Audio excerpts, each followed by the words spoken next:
Digital arrest फसवणूक करणारी आंतरराज्य टोळी जेरबंद. सांगली सायबर पोलिसांची दमदार कारवाई.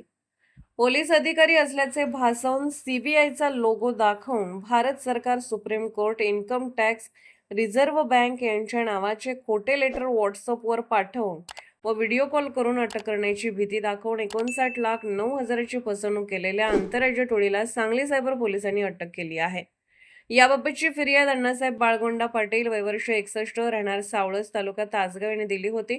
त्या अनुषंगाने तपास करून अबू हुसेन समसूल आलम, वय वर्ष 38, राहणार हिंगे, आडुनशिप, काळे पडळ रोड, हडपसर, पुणे, मूळ राहणार बादुवा, तालुका बरवान, जिल्हा मुर्शिदाबाद, पश्चिम बंगाल व सुशील अकिल राम, वय वर्ष 34, राहणार मगरपट्टा सिटी, पुणे, मूळ राहणार पश्चिम बंगाल या दोघांना अटक करण्यात आली असून फसवणूक केलेल्या रकमेपैकी 29,60,000 रुपये या आरोपीच्या बँक खात्यात जमा झाल्याचे निष्पन्न झाले असून आरोपीच्या घरातून 4 मोबाईल, विविध बँकेचे 18 डेबिट क्रेडिट कार्ड, विविध बँकेचे 24 चेकबुक व 6 पासबुक, 6 सिम कार्ड तसेच आधार व पॅन कार्ड ताब्यात घेण्यात आले आहेत.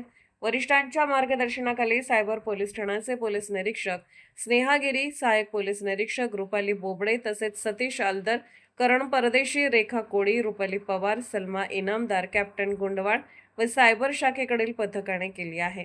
महाराष्ट्र वेद न्यूजसाठी मुख्य संपादक लक्ष्मण सनगर, कवठे, मुंकाळ.